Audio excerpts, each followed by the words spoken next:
या देवी सर्वभूतेषु मां कालरात्रिरूपेण संस्थिता नमस्तस्यै नमस्तस्यै नमस्तस्यै नमो नमः। जय माता रानी। दोस्तों, आप सभी को नवरात्रि के 7वें दिन की ढेर सारी शुभकामनाएं। आप सभी पर मां भवानी की कृपा सदैव बनी रहे। शारदीय नवरात्रि का आज 7वां दिन है। इस दिन मां दुर्गा के 7वें स्वरूप मां कालरात्रि की पूजा की जाती है। मां कालरात्रि को महायोगेश्वरी, महायोगिनी और शुंभकरी कहा जाता है। तो जो भी भक्त नवरात्रि के 7वें दिन मां कालरात्रि का पूजन करते हैं, उन भक्तों की सभी मनोकामनाएं पूर्ण होती हैं। माता की पूजा से आरोग्य की प्राप्ति होती है और नेगेटिव शक्तियों से छुटकारा मिलता है। मां कालरात्रि अपने भक्तों को आशीष प्रदान करती हैं और शत्रुओं का संहार करती हैं। परिवार में सुख शांति आती है। तो आज की वीडियो में आप जानेंगे कि नवरात्रि के 7वें दिन मां कालरात्रि का पूजन किस प्रकार से करना चाहिए, मां को कौन से रंग के पुष्प अर्पित करें, कौन सा भोग अर्पित करें और किस रंग के वस्त्र पहने और मां के मंत्र क्या हैं, साथ ही आरती और कथा भी सुनेंगे। तो आप सभी लोग वीडियो में बने रहिएगा और वीडियो को पूरा जरूर देखिएगा। आपको हमारे चैनल पर दुर्गा सप्तशती पाठ भी सुनाया जा रहा है। यदि आप लोगों ने नहीं सुना है तो आप लोग जाकर उसको भी सुन सकते हैं। तो आइए सबसे पहले जानते हैं कि मां कालरात्रि का पूजन किस प्रकार से करना चाहिए। तो नवरात्रि के 7वें दिन सुबह जल्दी उठकर स्नान आदि कर लें। उसके बाद स्वच्छ वस्त्र धारण करें। तो इस दिन आप लाल या गुलाबी रंग के वस्त्र धारण करें, क्योंकि मां का जो प्रिय रंग है वो लाल है। तो लाल रंग के वस्त्र धारण करके मां का पूजन करें और जहां पर आपने मां की चौकी स्थापित की है वहीं पर आपको मां का पूजन करना है। वहीं पर आपने जो 9 देवियों की स्थापना की है उसी में मां कालरात्रि भी होंगी, तो उसी में आपको मां कालरात्रि का पूजन करना है। आपको अलग से स्थापना नहीं करनी है प्रतिदिन। यदि आपने स्थापना नहीं की है तब तो आप मां के अलग अलग स्वरूप की पूजा कर सकते हैं, लेकिन अगर आपने मां की स्थापना की है, चौकी लगाई है, तो आपको वहीं पर पूजन करना चाहिए। तो लाल वस्त्र पहनकर आप अच्छे से तैयार होकर मां का पूजन करें। तो पूजन में सबसे पहले आपको मां को भाव स्वरूप स्नान करवाना है। आपने गणपति जी की स्थापना की है, कलश की स्थापना की है, तो आपको तीनों जगह ही जो है नवग्रह बनाए हैं, तो सभी जगह आपको पूजन करना है। तो थोड़े से पुष्प में जल इस प्रकार से लेकर आप भाव स्वरूप मां को स्नान करवाएं। स्नान करवाने के साथ आपको मां को उठाना नहीं है। जहाँ पर मां स्थापित है वहीं पर आपको छींटे देकर मां को स्नान करवाना है। कलश को स्नान छींटे देकर शुद्ध करना है और भगवान गणपति को करना है। उसके साथ ही आपको नवग्रह पर करना है। इस प्रकार से करने के बाद सबको तिलक कीजिए। तो माँ को रोली, कुमकुम, अक्षत अर्पित कीजिए, तिलक लगाइए, माँ को सिंदूर अर्पित कीजिए और भगवान गणेश को रोली का तिलक लगाइए। जो आपने कलश की स्थापना की है वहाँ पर तिलक लगाइए, अक्षत चढ़ाइए। उसके बाद माँ को पुष्प अर्पित कीजिए। तो माँ काली को लाल रंग के पुष्प अति पसंद है, तो आप गुड़हल के या फिर गुलाब के पुष्प माँ को अर्पित करें और माँ को पुष्पों की माला भी आप अर्पित कर सकते हैं। तो इस प्रकार से पुष्प अर्पित करें। भगवान गणपति को आप दुर्वा अर्पित कर सकते हैं और पुष्प अर्पित करने के बाद उसके बाद माँ को आप कोई भी फल अगर आपके पास है तो आप माँ को अर्पित करें। उसके बाद बात करते हैं माँ के प्रिय भोग की।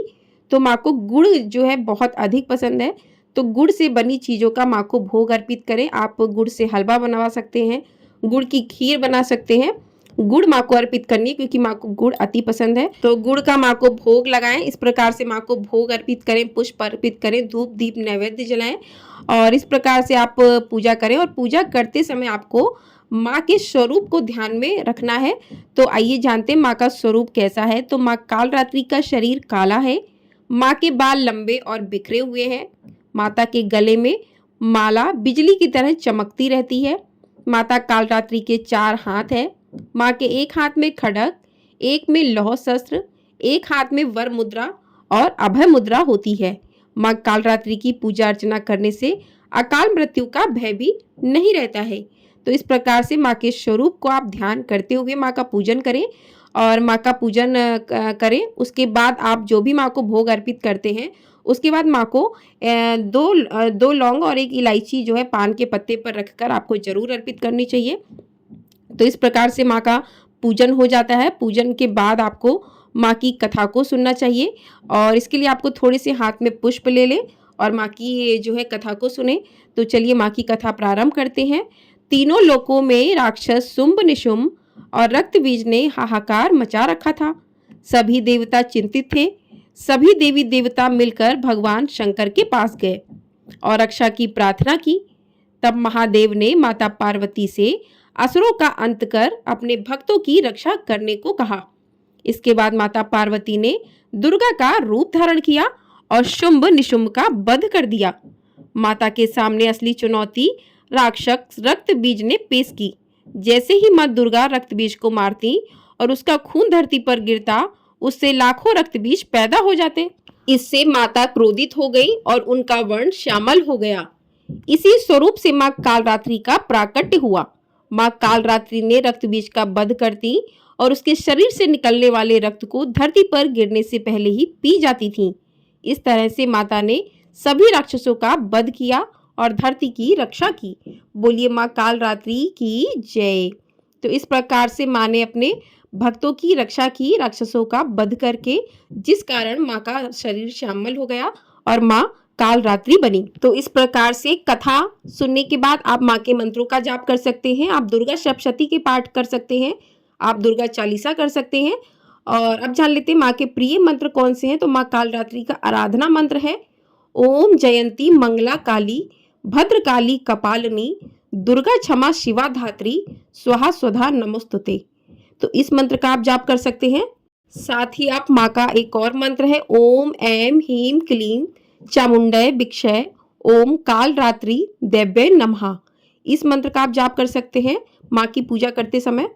अगला मंत्र है जय त्वं देवी चामुंडय जय भूतारती हारिणी जय सार्वगते देवी कालरात्रि नमोस्तुते।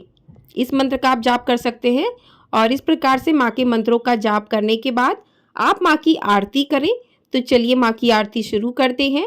आप मंत्रों का जाप आरती समाप्त होने के बाद भी कर सकते हैं आराम से बैठकर। लेकिन आपको इस बात का विशेष रूप से ध्यान रखना है कि यदि आप दुर्गा सप्तशती का पाठ करते हैं या फिर आप दुर्गा चालीसा करते हैं या मां की कथा को सुनते हैं, तो आपको दीपक जरूर जलाकर ही रखना है। दीपक को बुझने नहीं देना है। उतने समय तक आपको दीपक जलाकर रखना है। यदि आपने अखंड ज्योति प्रज्वलित की है तो आपकी वो तो ज्योति जल रही है, तो इस प्रकार से आप दीपक जलाकर ही मां के मंत्रों का जाप करें।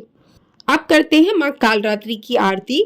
कालरात्रि जय जय महाकाली काल के मुंह से बचाने वाली दुष्ट संहारक नाम तुम्हारा महाचंडी तेरा अवतारा पृथ्वी और आकाश पे सारा महाकाली है तेरा पसारा खंडक खप्पर रखने वाली दुष्टों का लहू चखने वाली कलकत्ता स्थान तुम्हारा सब जगह देखूं तेरा नजारा सभी देवता सब नर नारी गावे स्तुति सभी तुम्हारी रक्त दंता और अन्नपूर्णा कृपा करे तो कोई भी दुख ना कोई चिंता रहे बीमारी ना कोई गम ना संकट भारी उस पर कभी कष्ट ना आवे महाकाली माँ जिसे बचावे तू भी भक्त प्रेम से कहे कालरात्रि माँ तेरी जय। कालरात्रि जय जय महाकाली काल के मुंह से बचाने वाली।